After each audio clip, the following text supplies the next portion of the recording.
নমস্কার, এবিপি আনন্দর ফেসবুক লাইভে আমি পার্থপ্রতিম ঘোষ। যে বিষয়টা আপনাদের জানাবার জন্য আমার বর্তমানে এই সময় আপনাদের সামনে আসা, সেটি হচ্ছে যে রাজ্য পুলিশের এসটিএফ দুজনকে গ্রেপ্তার করেছে।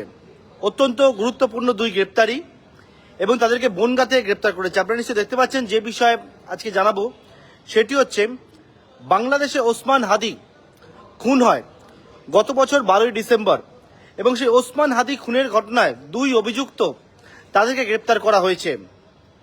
ওসমান হাদি বাংলাদেশে 12ই ডিসেম্বর ঠিক দুপুরবেলা 2:30 নাগাদ ফিরছিল যখন, তখন রাস্তার মধ্যে গুলি করে তাকে এবং গুলি করে খুন করা হয়। এবং সেই খুন করার পরবর্তীকালে ইতিমধ্যে বাংলাদেশ উত্তাল হয়েছিল।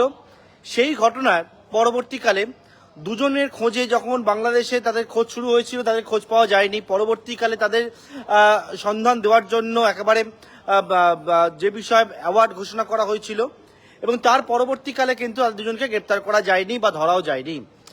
বেঙ্গল পুলিশের এসটিএফ, রাজ্য পুলিশের এসটিএফ এর হাতে দুজন গ্রেপ্তার হয়েছে। কিভাবে গ্রেপ্তার, কিভাবে বাংলাদেশে খুনের পরে তারা ভারতে প্রবেশ করলো এবং বাংলাদেশে আশ্রয় নিল, সেই সমস্ত বিষয়টাকে আপনাদেরকে জানাবো।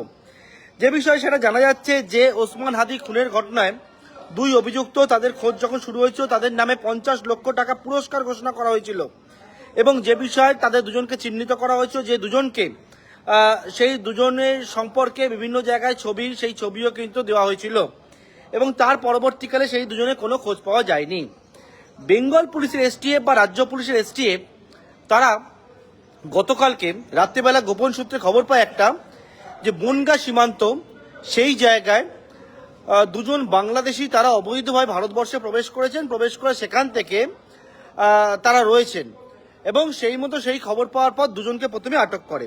কিন্তু প্রথমে যারা জানতে পারেননি যে এরা কারা, তাদের দুজনকে আটক করার পর যখন জানতে পারেন বেঙ্গল পুলিশের এসটিএফ, কারণ ইতিমধ্যে তাদের ছবি সার্কুলেট করা হয়েছিল, বিভিন্ন জায়গায় জানানো হয়েছিল, সেখান থেকে জানা যায় যে এই দুজন আর কেউ না, এই দুজন হচ্ছে একেবারে ওসমান হাদি খুনের ঘটনায় যে প্রধান দুই অভিযুক্ত, যার মধ্যে ফয়জাল করিম মাসুদ, যার বাড়ি বাংলাদেশের পটুয়াখালীতে, ফয়জালের ডাকনাম রাহুল, অন্যদিকে আলমগীর হোসেন, যার বাড়ি বাংলাদেশের ঢাকাতে।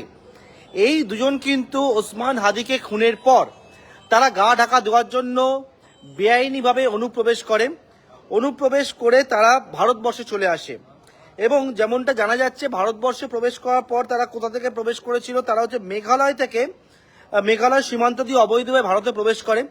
তারপর ভারতের বিভিন্ন স্থানে বিভিন্ন জায়গায় তারা গা ঢাকা দিয়েছিল।